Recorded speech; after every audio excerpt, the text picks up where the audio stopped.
What a lovely day! Welcome to Flat Earth Debate Live. I'm your host Nathan Oakley, and if you are new to this channel, or you've not done so already, then be sure to subscribe, hit the bell notification icon and join button to keep up to date with the Flat Earth Debate. If you'd like to support the channel, there is a super chat that runs alongside each of these shows while they are live, and there's also a PayPal, Patreon and crypto link in the info box below the video. Also below this video you can get £50 for swapping your UK electricity supplier to Octopus Energy. Most importantly, if you'd like to join the discussion, simply mute the page you are currently watching, then click the link in the info box below this video to join the panel and express your views on the nature of Earth. If you do join, please don't swear. If you do, you'll be ejected, and if you are, please don't try to rejoin the stream using sock accounts. You'll be warmly welcome back on the next stream. Please also share the show on social media. Sharing the show obviously increases the live audience, but this in turn increases the chances of a more diverse panel, so please share the show on Facebook and Twitter.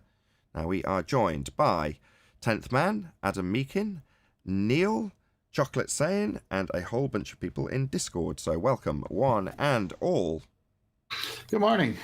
Afternoon. Good morning, guys.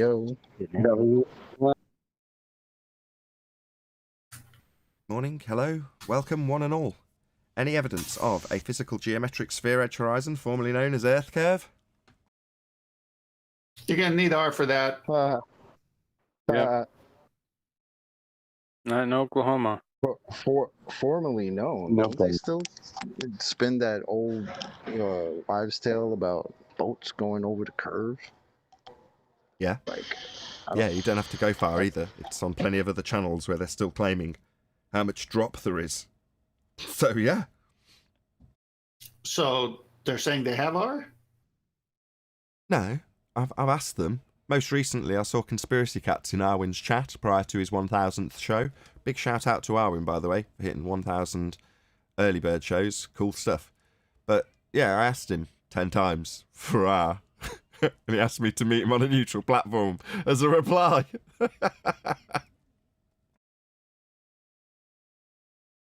Wow. I guess he can't find it either. Maybe he wants to present R to you in a wonderful fashion. Maybe that's why he needs a big show and a presentation and all that, instead of just saying, hey, somebody measured this radius, thanks. Here it is. Well, you'd think he'd just offer it, right? Yeah, that's what I'm saying. You would think so. They would just be like, hey, what do you mean? Here's where you didn't carry the one. So it's not sufficient. It's not sufficient anymore that the bottom of boats and buildings are disappearing as R-proof? What's the bottom line, Adam? What's the bottom line? Well, the bottom line is that the bottom needs to be a line. I love that. Hello, guys. Hey, Arwijn, congrats. Hey. Congratulations, Arwin. Yeah, thank you very much. Congratulations, It was Arwin. a really great show. Yeah, that's A what's really up, good man. show. Good stuff, bro. Impressive, Arwijn. Not an easy number to reach, mate. Really impressive. Thank you. Well done. Oh, it's had ups and downs, but yeah, I think I could go for another 1,000. You're a bit quiet. I don't know if you're miles away from your mic or something. I said it's had ups and downs, but I think I could go for another 1,000. Oh, undoubtedly. Well, I hope so, as I tune in. So, yeah. Shout out to Godzilla37 who says, any evidence Nathan won't miss this super chat? Didn't miss it. Well, there you go. Yeah, it's good. I certainly tune in. So subscribe today to Arwin, ARWIJN. And he does a show that runs a couple of hours, if not an hour, depends on the day, before this show goes out. So whatever time this show goes out for you, wherever you are, an hour before, you're missing early bird if you're not tuned in already. So tune in. It hits 1000th show today. Epic stuff. Indeed, and I had a lot of people in chat today. Also, older people that have been in chat, like even a long time ago, came by again just to say hello. It was real nice. It was very crowded in my chat today. Great, good stuff. Oh, excellent. I'm very pleased to hear that. It's always nice to have a nice show on your 1000th. Indeed. So, So what's on the menu? So far, Earth Conspiracy curve, cats. lack thereof, and R value, lack thereof. Ooh. so what does Conspiracy Cat say to Neil deGrasse Tyson when he says you can't see the Earth curve? I don't know. I'd say you need R for that claim that you should or shouldn't see Earth curve. Of course. Yeah, Well, they have. why would you expect to see Earth curve? Wait a second. Well- there was a guy that came on and left a comment in one of the videos that you made, Nathan. I'm going to find it, and he's claiming that you're fabricating this R value, and this guy's traveled the world and examines the structures of bridges. Let me go find it, so I'll come back correct. I think the problem is they're the ones showing us Earth curve in pictures, as I showed earlier in the pre-show. They show us a sphere, and they got a tangent plane on it, a local tangent plane, and they're trying to tell us that we live on something that's spherical. And so, yeah, if you're going to show me in the picture I live on something curved, you better provide R. You better show me that curve, because I don't experience that curve. I love when people bring up bridges and shit. It's like, oh yeah, the curvature in the bridge, that's nice. What about the flat water that's underneath it? What about the no curvature that you've ever measured underneath the bridge? Why are we talking about the bridge? What are you talking about? Are you serious? I think that most bridges are pretty damn straight. It's only the short ones that tend to be a little curvy because of the architecture, making it a little bit more durable. But most long bridges are as flat as they come. Are you guys kidding me? I mean, Okay, I found it.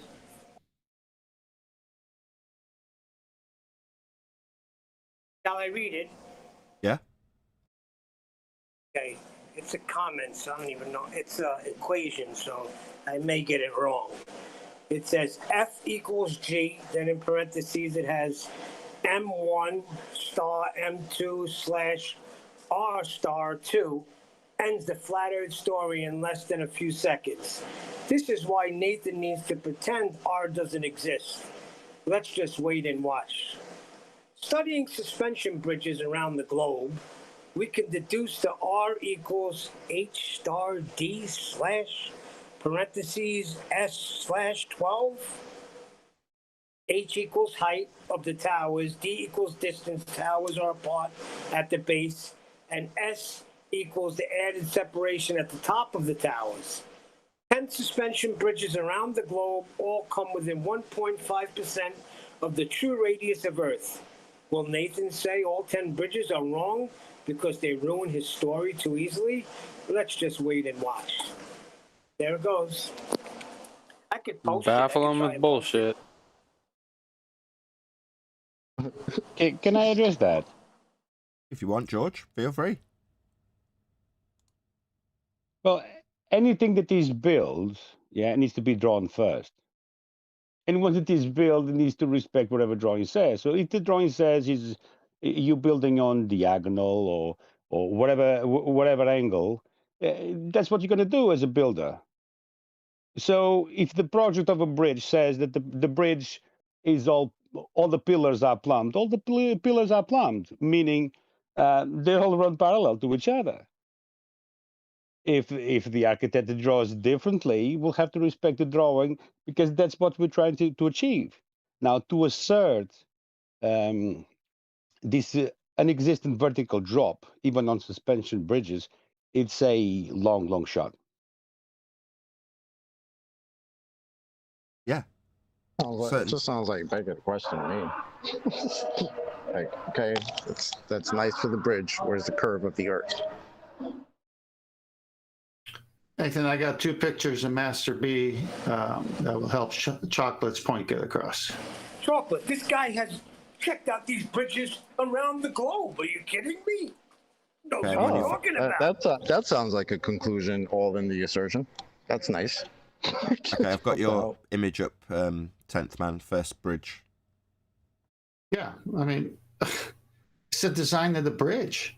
It has nothing to do with the surface of the earth. They could have easily made this bridge straight. Look how high above the river it is. And then, as the gentleman said earlier, look at the columns or the pillars. They're vertical. I mean, That's this right. guy's it's like the movie. He went a bridge too far. Ah, Yeah, the bridge. that's pretty the bridge is asinine. curved. The bridge is curved because that way, its architecture will allow it to be lighter without being vulnerable, right? Because really straight bridges that are the longer bridges, they have to be much more weighty in order to, well, stand the test of nature, like high streams, high winds. But if it's curved and it can only be very short, it has a lot more rigidity because of the curve, and it I don't doesn't think have that's to what have we're as talking much about. Exactly. weight. At all. I think if this is a baller claim, I remember it many years ago. I've put a picture in, Nathan, if you could share that. I think this is the Humber Bridge. And what I think they're talking about is the circumferential difference between the bottoms of the towers on the bridge and the tops of the towers. And because apparently that's on a curved surface, then the tops of the towers will be the circumferential difference further away from each other than the base of the towers. I think that's what the claim is. But Adam, those towers seem vertical to me. They do, and when I remember looking at it in the past, I think whoever's in Discord saying it is many years ago, but going into it, you go into it and you check the blueprints to see how it was built, and it's built flat on it's built straight up, and they're plumb to each other, and the plans are built on a flat plane. When you investigate further, all you see is that some people have gone to it afterwards and done some calculations as to what theoretically the differential would be between the bottoms of the towers and the tops based on circumferential difference. That no one's ever demonstrated it. It's not within the blueprints, and I'd say it's only ever been calculated theoretically, as far as I'm aware. Adam, if Nathan shows the second picture I put up there, and let me know when you do, Nathan. I want Adam's comment. Okay, so Adam, in this second picture, you see a bridge with an arc, but you see a level stream. And then you see the reflection of the bridge showing the arc on the level stream. So well, if we pretend that that bridge, the curve, is actually matching the curvature of the supposed ball Earth, then technically it's straight in their world. Yeah. So it's a massive exaggeration, but from that you can see, look, that the tops. If you go to the edge of the bridge and measure the top rail and measure the bottom rail, the floor will be shorter than the top rail length, even though they cover the same span, because it's got a larger circumferential difference. So that's what the claim is saying. That top rail is going to be longer than the base. I.e., in my picture, the top of the towers will be further apart than the bottoms of the towers, because they're going off at a slight angle away from each other.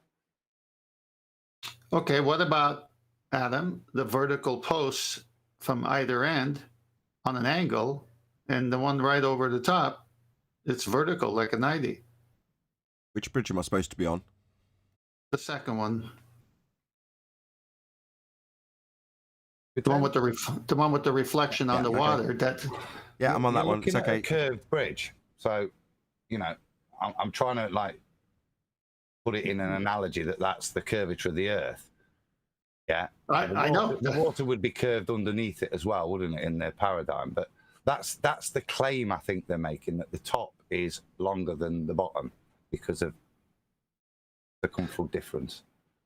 But according to the citation or whatever, who read that? Who read that, Nish? Neil, yeah. So Neil read something.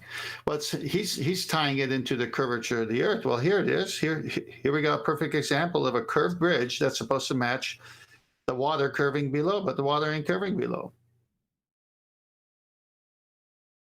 Any more for any more? If not, I'm going to move on to axial rotation of the Earth-based variety, unless anybody objects. Yeah, this is simple. We should have moved on a long time ago. It's nonsense. Arwijn, go ahead. Curve, you say? Well, I think the bigger absurdity is building on a sphere. Cities on a sphere. Give me a break. That's the absurdity. No, dude, it's possible to look behind corners. You can look behind physical obstruction, so that it just explains the black swan sightings, right?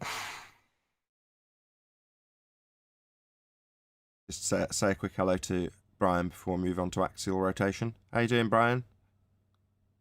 Hey Nathan, hey everyone. Congratulations, Arwijn, on that of the shows. Could I say something about this bridge thing before you move on, just quickly? Yeah, of course you can. I'll just stick it back up. Hold on 1 second. Okay. It's up. Go ahead. Thank you. There's a couple of points I'd make about it.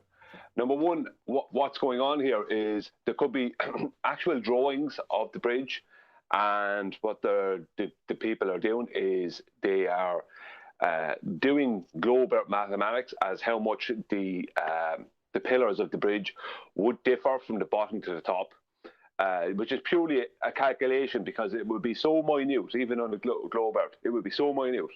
It would be so minute to always put that in there with some bridges that it would be nearly impossible to do it with concrete. You're not going to get it that. Now, maybe they can do it, I don't know. But what this is just, they're just taking globe calculations and going, those pillars would be meeting at the center of a globe out with a radius of 3959 miles. And they're doing calculations and saying, see, there you go. Right? It's within, and if I remember correctly, a man said 1.5%. Right? Now, that's the part that I would present, that I would focus on first, like 1.5%. So you're saying that the engineers were out, that they aren't matching the globe out then. You know, it's like, because what's going on here is there could be an intentional curve put into the bridge, and they're adding their mathematical absolute nonsense to it. Because sometimes a bridge may be slightly curved for the reasons of expansion. So when it expands, just like when the chord line is less than the arc that resides over it, when it expands, right, what can happen is then it will straighten out as opposed to crack. Do you understand what I mean? Yeah. Yeah, so there could be reasons of a very small amount of curve put into a bridge purely for expansion and water runoff and different things like that. So these people don't ever think about that. But mostly what's going on is calculatory, where they're calculating how much the distance between the top of those pillars and the bottom of those pillars on a globe Earth, how much it would differ. You know, it's a diverging zeniths is basically what it is. Diverging plumbs. I always ask these people, right, how was it measured, right? And they can never come up with anything. Never. Not one answer have I gotten, not from a surveyor, not from anyone. How was it? Because it's never measured. It's only added in, a calculation that's added in. If it's done by an engineer, it's done on purpose for the reasons probably of expansion and stuff. The thing is, even if you managed to prove beyond all certitude that they were parallel, right? They would assert reciprocating zenith angles. In other words, they're presupposed to be bending even when they're parallel. Exactly. It doesn't matter how parallel they are. They'll just add their mathematics in and assume that they're actually diverging. That's what I'm saying. So even if they are perfectly parallel, then they'll say, well, yeah, they're perfectly parallel with the level ground that's bent. You know, I keep saying this, but I hear these conversations. It makes me laugh because I'm not involved with them. It's always Bev. So big shout out to Bev Try Thinking, right? He's having these conversations all day long, back and forth with the fundamentalist anti-flat earth religious zealots that they think they are on a globe. And he's basically got their argument pegged because he's got the geometric principles as sound in his mind as you could possibly have them. So he just sits there calm as you like, telling them straight is straight, parallel is parallel. You know, they just insert their bendizontal, as he calls it, assumption and say, well, no. In this case, parallel is reciprocating zenith angles. You're just like, what? So even if I can prove beyond all doubt that they're parallel, you'll just say that they're actually presupposed to be pointing towards the centre of a presupposed curved straight line. Bendisontal. That's their next go-to as anti-flat earthers. So it's like, it's just like, no matter what you show them, they can always wrap it around a ball, can't they? Yeah, exactly. And what Bev would probably ask that guy, first and foremost, if he was on his show, what Bev would probably be asking was, what tools did he use to do that with then? And that's the end of it. That's the end of it. Because your man, what's he going to state? At auto level, that just does straight lines. You know what I mean? A Toyota does angles. You know, what's he going to state? How's he going to do Well, that's exactly what happens. Because whenever he comes to describing some of these tools that they're using, all he does is ask them about the principle of the tool. You know, like auto level then. C level then. he just explains the principle. We are forgetting a few things though. Go on. Well, if you're going to build a bridge, depending on the bridge, you will start with, if it's over water, you will start with the depth of the water first of all. Yeah, and how much altitude you want from the level of the water up, from either side or even the center of it. Because if there's boats passing underneath the bridge, you need to take in consideration how much height it's allowed to have under those bridges and so on. So all of this is taken in consideration when the surveyors come in and they survey the land. And this is where everything is estimated before put it down in the paper. So let's say the rule is whatever height, and then everything it starts from those measurements. They have to survey the land, and they survey it flat, based on the level of the water. Yeah, we get that. But at that point, an anti-flat earther will tell Bev Try Thinking that flat measurement is actually curved. That's literally what he's confronted with. But we are forgetting about the elevation profiles, if you know what I'm saying. Yeah, and if you say to somebody, here you go, here's Google Earth, it's flat as a pancake, you can measure it as far and wide as you like, show an elevation profile, there is no drop.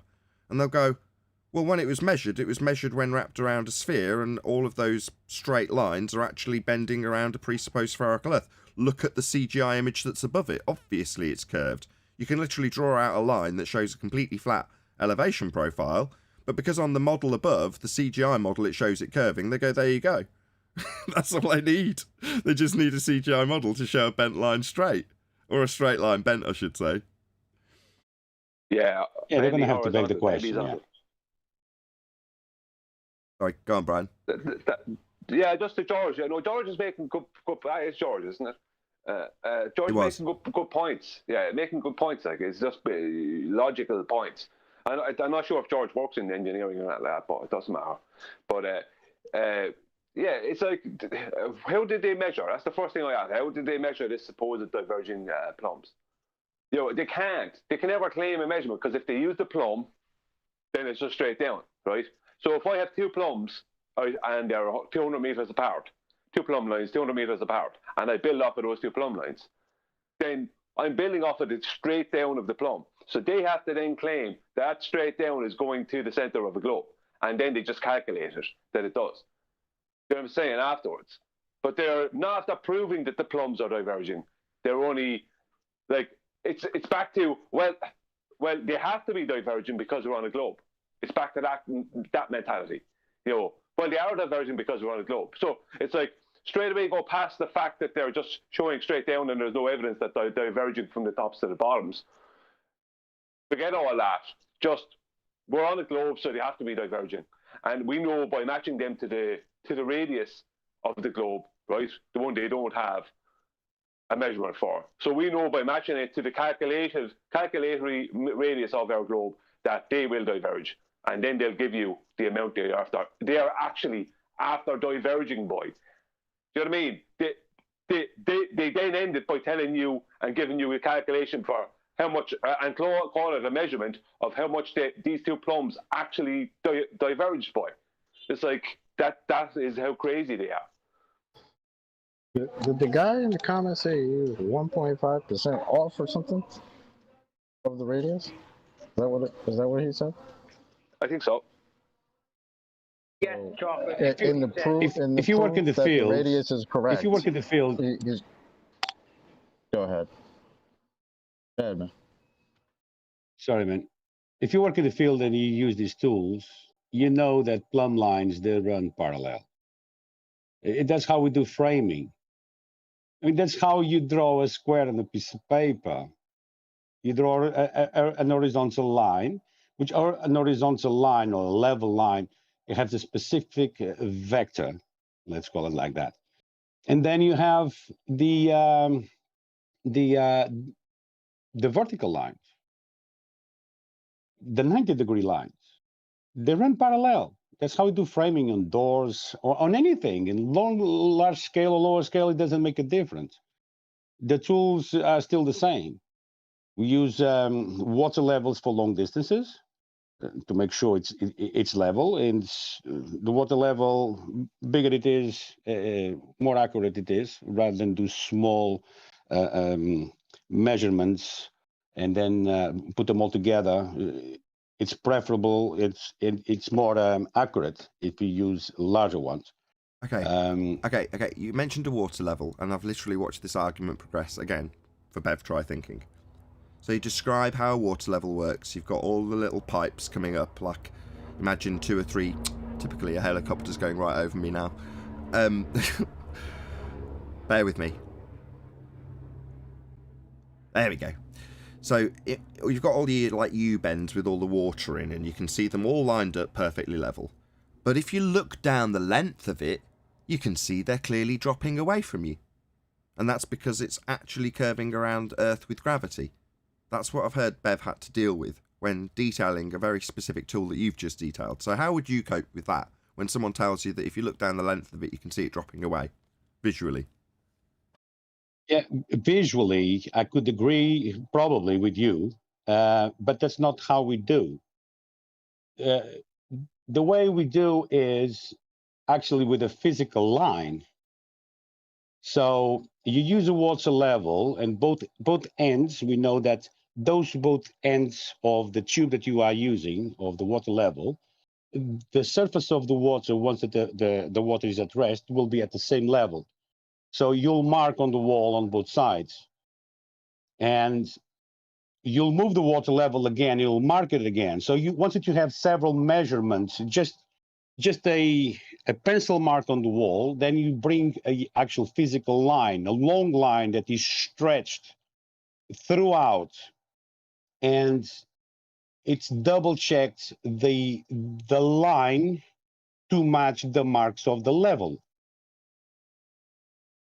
That's how we operate. So if it doesn't match, it's because the reading wasn't made properly. So we need to come back and redo it until the straight line matches all the dots, if you know what I'm saying.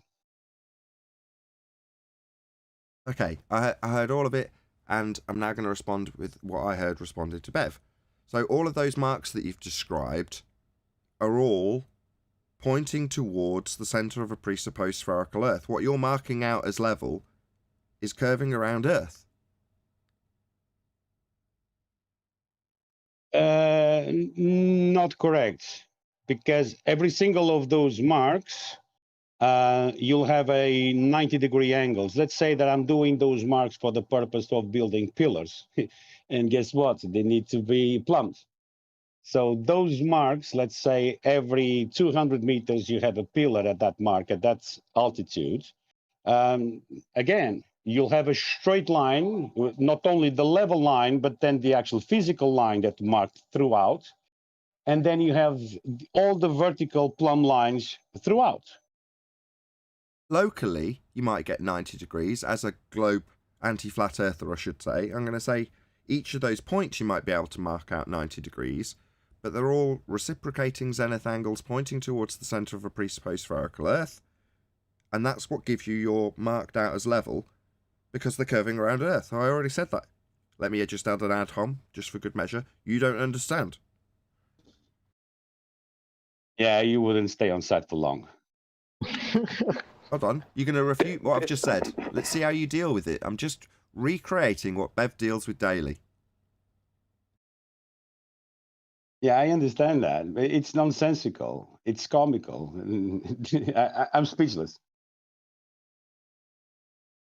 Well, that's not going to We're convince the talking about audience, so I straight win. lines and 90-degree angles, you know, on a tangent line as big as you can get. Yeah, Wasn't you have all of those? Hold on. Don't just repeat it. Right, I'm giving you back what they give us, right? Yeah, and each of those markers that you've described, I'm going to say, yeah, each of them will give you 90 degrees. That's fine, locally. You want my answer to that? Well, I'm just begging the question that it's still wrapping around a sphere. And yeah, you're going to need an R for that, for your begging the question that there is a vertical drop and they're all pointing to the center of mass. Right, look, it's not often I get to play baller. Can you not kill me this quickly, please? If you go too much that's the only thing they have is begging the question throughout, man. Hold on, Chocolate. Let him have his moment. He's ended my fun sooner than I had hoped. Did you want to repeat it? You've already hacked my head off with this, right? I'm going to need R. Yeah, I am. to presuppose reciprocating zenith angles.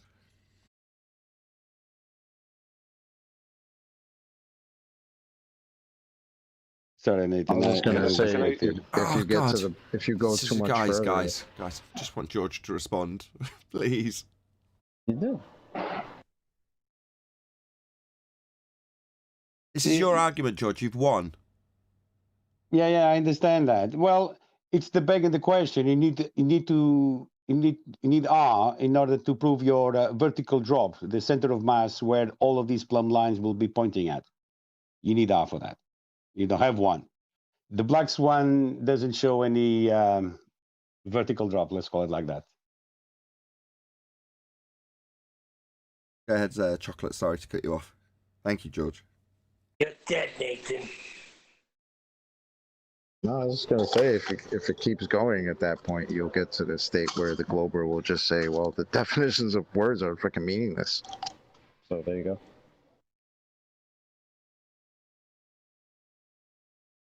Here we go. Carrying on through housekeeping. Is it What would you say? I didn't understand those words. Yeah, because they're meaningless. What's meaningless? The Ruhif quote. What Nathan was talking about there with that is where optical drop comes in. That's why I've been detailing optical drop. Okay, stop. For years. Stop. Brian's Logic, subscribe today. He released a really good video doing exactly what I discussed in the pre-show, keeping it nice and concise and just explaining what he means in terms of optical drop. Hashtag shit shrinks. Yeah, as stuff moves further away from you, it's going to get closer and closer to the horizon, i.e. drop in your field of view towards the horizon.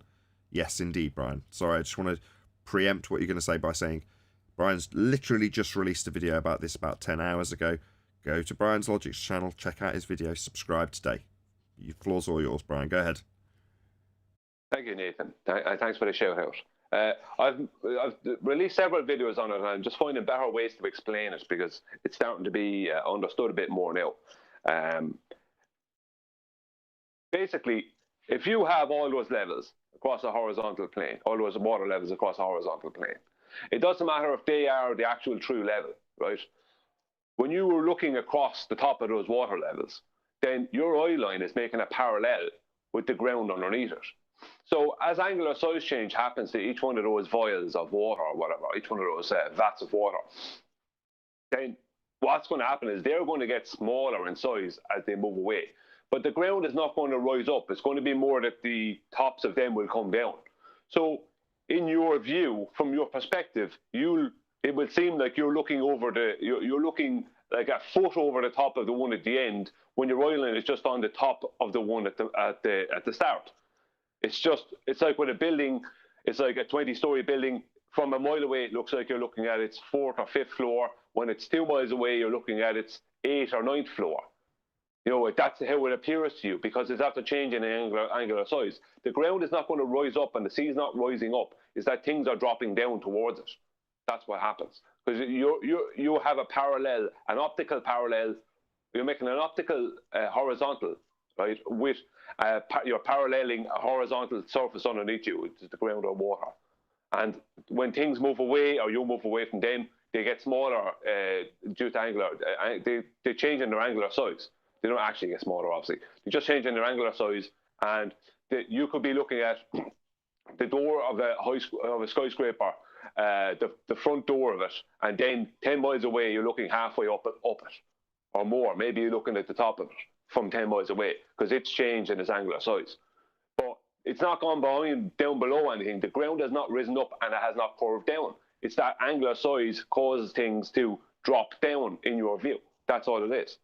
It's just an effect. I've shown this, I've demonstrated it, I've explained it. It's like your eye line, right, is making a parallel with the surface underneath. It will never meet the surface underneath. It can't.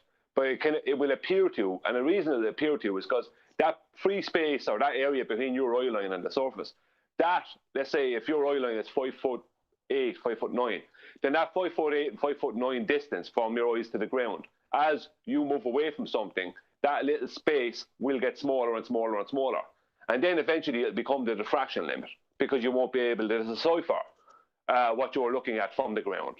So it's just purely that things shrink down into the ground.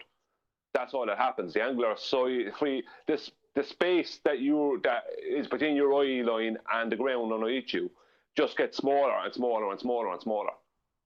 If you understand, that's why you end up thinking you're looking at the 4th or 5th floor of a building.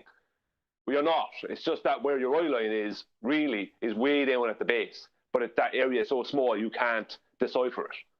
You understand what I mean? Absolutely, you did a really good job in the video. The video is called True Perspective, and as I say, it's on Brian's Logic's channel, and I've put the link to Brian's Logic's video in the live stream chat right now, so check it out. Obviously come back, but do it now while we're live. Click on that link, go and check out his channel, hit the subscribe button, give him a like. Now, indicative of the reaction, you've got 30 thumbs down, 22 thumbs up. That is indicative of people not liking the clear, concise explanation that you've given. I saw a similar explanation given once by Beyond the Imaginary Curve, when he was explaining a similar principle in terms of where you get the center of where you point in the camera, basically. You went through it, but you didn't dumb it down in any way. You just explained it as it was. But I remember back in the day, maybe 2 or 3, maybe even more years ago, Dell having to explain this to people, like where you've drawn your X, that's where the camera's pointing. Now, in terms of your height, it wouldn't matter if you were on your knees above somebody 6 foot. You're going to be pointing your camera up towards them, but as they walk out towards the horizon, you're going to have to lower the camera as they get smaller, right? I mean, this stuff is so obvious, but you have to lay it out for people who have a Muppet vision mind, and that's anti-flat earthers. They think in an orthographic way whilst looking at images like this. But there we go. So subscribe today. The link's scrolling by. Check it out. Come back afterwards. Throw him a like. Yeah. I first started detailing this way back in 2016 because I saw it come up with Jesse Kozlowski in 2016. And I knew, it was obvious to me before that, when I found it, yeah, the earth is flat. Yeah, this makes sense. And I knew it before that, but no baller had called it earth curve at that point. But then suddenly Jesse Kozlowski came out with his view across these small little lakes, claiming earth curve was causing drop, right? And I started arguing with him, detailing it with him. Of course, he didn't want to hear about it, but at the time. And it took 4 days with him, 4 days for him to admit that he did not take angular size change into account whatsoever in his calculations, right? 4 days after 40 comments. The most important point took 4 days to concede, so the concession was so far away from the original point that it didn't really matter once he conceded it, right? This was something that Anthony Riley pointed out to me just as the debate was kicking in fully. And he said, look, all they do is take the argument, they might address it eventually, but they address it when it's no longer connected to the original point being made. And then it has low impact, right? Well, that's what they need, is the concession to have very little impact, if any, or even be understood why it's being made. Exactly, and one of the things that they do, and he did this at the time, was he starting new threads. Like he'd have one thread that could be 40, 50, 150 messages long, and then there'd be a new thread starting with 20 messages, and then another one with 40 messages, 40 comments. So nobody can follow along. So when he did admit that he didn't put in the angular size change, it wasn't on the start of a thread. It was way down after several threads and loads of links. So no one was ever going to get to it. But it took 4 days for him to admit it. 4 days. And when he did exactly as what you said, that's exactly what he did. He made it as obscure as possible. But just on the optical drop thing, because this is not about him, he's a fool. Just on the optical drop thing, if anyone thinks optical drop is not real, then they are denying the horizon dip correction for sextants. Because that's why they do it. Because their eye line is not at the same height as the horizon. Their eye line is making a parallel with the horizon. But that parallel line, to get that angle correct, they have to bring they have to bring their eye line to the surface of the water under the boat. So anyone that says optical drop is nonsense, Brian's logic is only making it up, blah, blah, blah, then you're denying horizon dip correction for sextants. Thanks, Nathan. Thanks for that. Anytime. Nate, when we get a sec, can I, when you get a bit of maths, I can't help myself, can I? So Neil, if I could address Neil's bridge thing, in terms of what Brian was talking about, the Humber Bridge as well. I've done the maths to show you the difference. I said it's based on circumferential difference between going around on a ball at the bottom of the bridge and the top of the bridge. And if you work out the radius of the Earth, you've got 6371 and 6371.152, which is the height, 152 meters. The bridge stands high. So that's your new radius value. So then with different circumferences, and it is minute because the two differences are 40,000 and 30.1735 kilometers and 40,000 and 31.128 kilometers, which gives you a difference of 0.955 kilometers. That's a difference all the way around the supposed ball Earth. That's the difference in the two circumferences. So what you will do is then calculate the difference in just that very small part of the circumferences. So a little bit of maths and working out the percentage ratios brings it out as the bottom of the bridge being, as stated, 1.41 kilometers long, and the top of the bridge is 1.4100324.564 kilometers. Differentiated, that comes out to be 0.000324564 kilometers, or 0.0324564 meters, or put in understandable terms, the difference between the pillars at the bottom of the bridge and the pillars at the top on a supposed ball Earth would be 3.25 centimeters. Wow.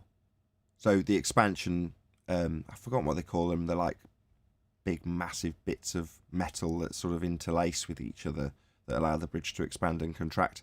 Easily account for that. Yeah. Okay. Thank you for doing the maths. Much obliged, Adam.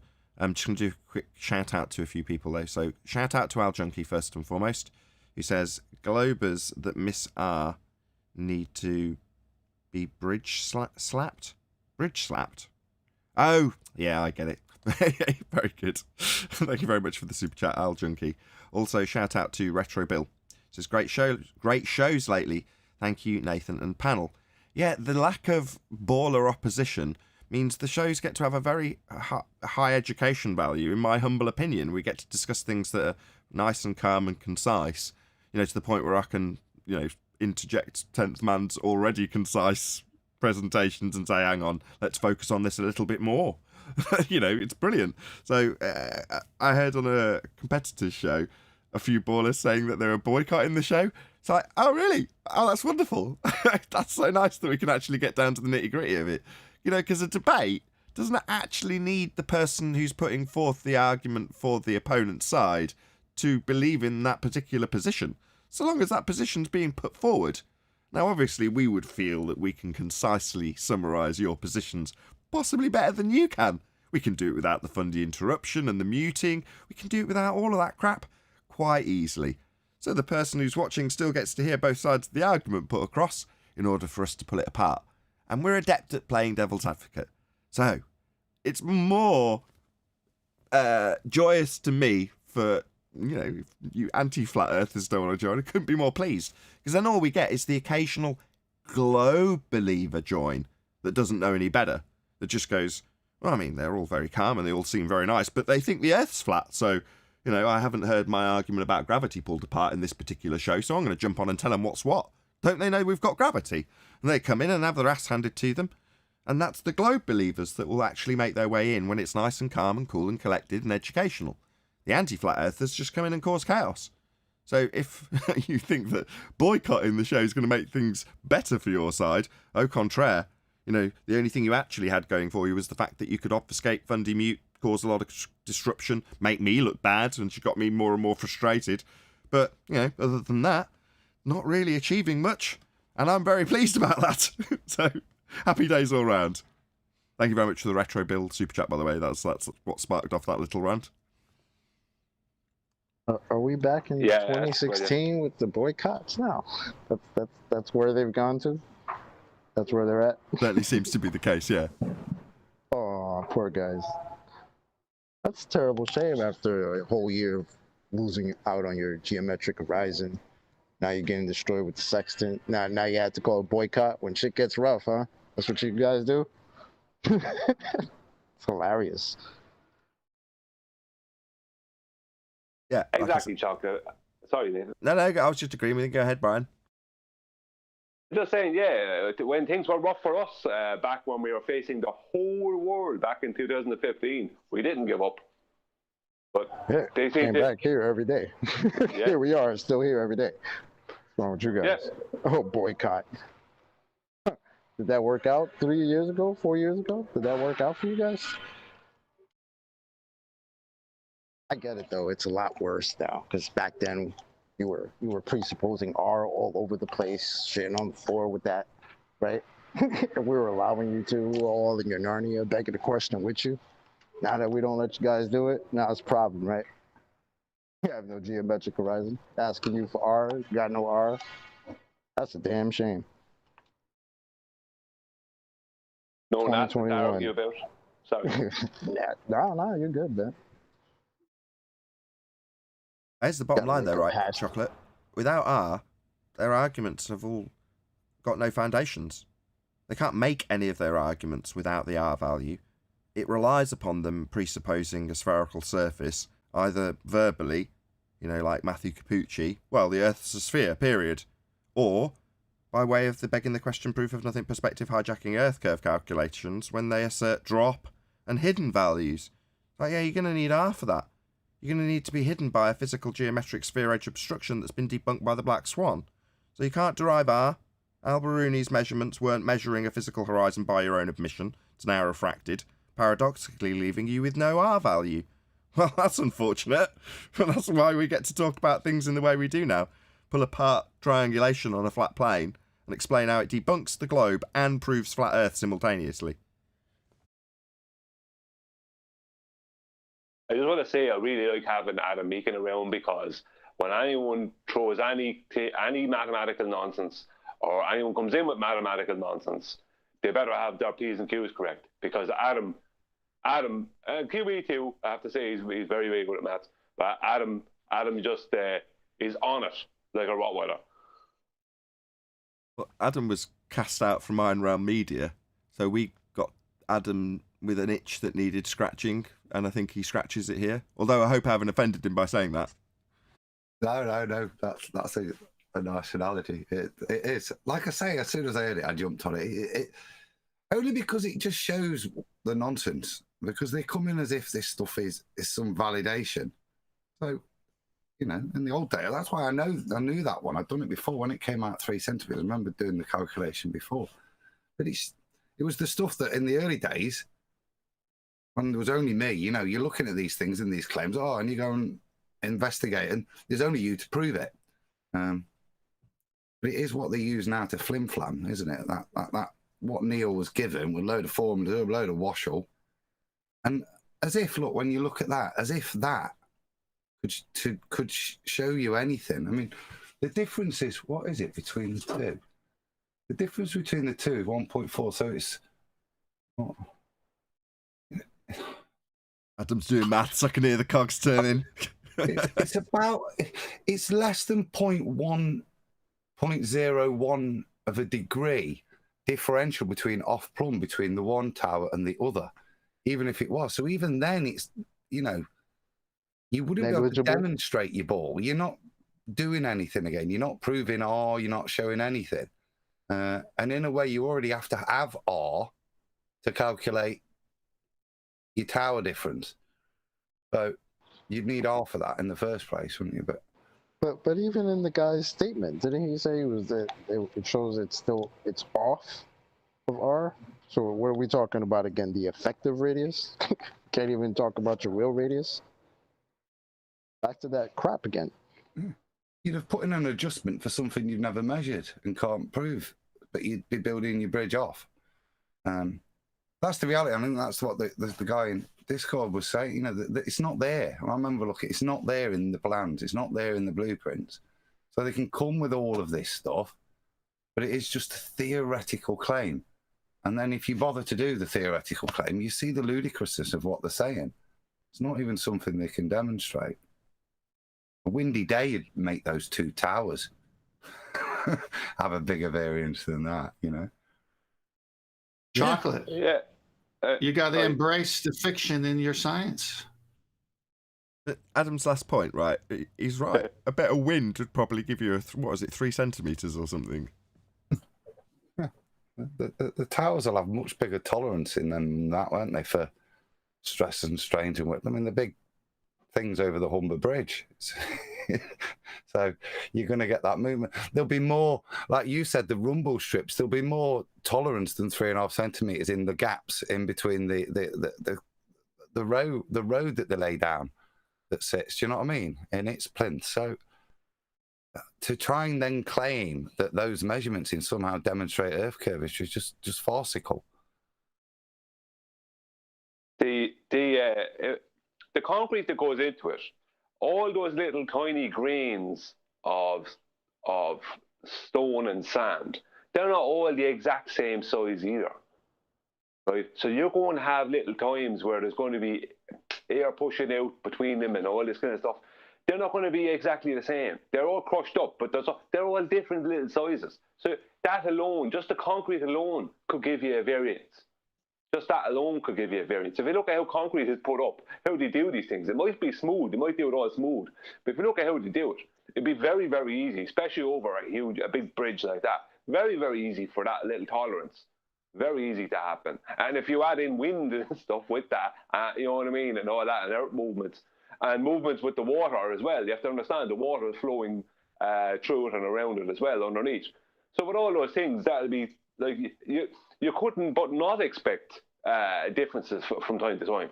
And I would predict that if there was a difference, that was, I don't know how they measured it. That's when I come back to there's no show me how you measure this. How did you measure this? Well, I was about to come to that, Brian. So maybe we could find some neutral ground that both globe believers and flat earthers would agree upon. Let's just say, for the sake of argument, that geodetic surveyors were the ones that built this bridge. And they did so by first mapping out a tangent plane. That would be a flat surface to work upon, correct, Brian? Right, Nathan, yes. So the surveying situation, regardless of if you assume a spherical surface and then just actually work on a flat surface, that would be your tangent plane. The tangent bit being your spherical assumption, the plane bit being the bit you're actually having to deal with. Any surveyor's going to be dealing with a flat plane when they build something like this, right? Without exception. Yeah, actually, that's a very good point, Nathan, because everything that's surveyed there has all been surveyed with the pre-assumption that they're using a horizontal plane. That's a good point, Nathan. They will assume the water is level throughout. Because water is level. That's the only assumption they're going to do, and they're going to measure from the water level up on both sides of it. And whatever structure they're going to put in the middle, it will be measured from the water level up. But they're literally, with the tangent plane, they're literally going to pre-assume that the water is horizontal and level, not just level to their globe. It's horizontal. And any surveyor won't even think about that, will they, George? Surveyors will just deal with it as if it's horizontal. They're not going to be thinking about the curve of the earth. This stuff about the surveyors are always thinking about the curve of the earth. They don't. That's calculations that are put in afterwards. They don't. They just survey. Agree. The tangent line in this case would be the surface of the water. Yeah, and then from that will be your starting point. Yeah, exactly. Well, they'll treat the earth that they're working on as a horizontal plane, right? They can call it locally horizontal if they want to get technical about it. I don't care what they call it. If they're treating it as horizontal and they're treating all the building they're doing off of the surface of that water as all being level with that water and the water being a horizontal plane, then it's all being built on a horizontal plane. Now they can make up any fantasy they want after that and say there's different local horizontals because they're crazy like that. But they have to build on horizontal. Yeah, it's crazy chocolate, isn't it? I had to do the numbers again, Bri. If they built it, they'd build it plumb, wouldn't they? They'd build it each one locally level, and then they'd go back and calculate and then make the claim. And the claim they'd make is it's 0.0123 degrees. The second tower would be away from the first tower's plumb if it was off. Now, how they would demonstrate something 1.4 kilometers away being at a slight angular off plumb of 0.0123 degrees, I don't know. And I was going to say they just made up numbers that basically tell you it's straight, but in some calculation and non-verifiable in reality, they can make a mathematical claim, and that's all it is. Exactly, Adam. I mean, they can take any two plumb bobs, and plumb bobs are only going to point straight down. And all they can do then, because they can't show you a differential in those plumbs, all they can do, they have to be treated as verticals.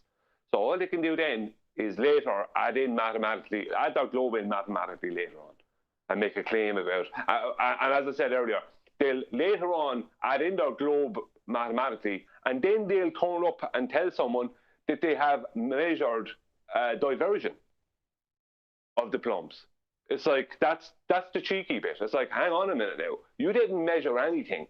You pre-assumed the globe, right? You then took these parallel plumbs, and you pre-assumed that the plumbs were going to the center of your globe, and you then made calculations about that, and then you've turned around and told someone that you have measured divergence of the plumbs. That's a complete lie. You made it up yourself. That's spot on. Good summary there, Brian. I'm just going to shout out Retro Bill, who says Wikipedia's attempt to discredit flat Earth as an, quote, archaic conception of Earth's shape is a simple appeal to novelty fallacy.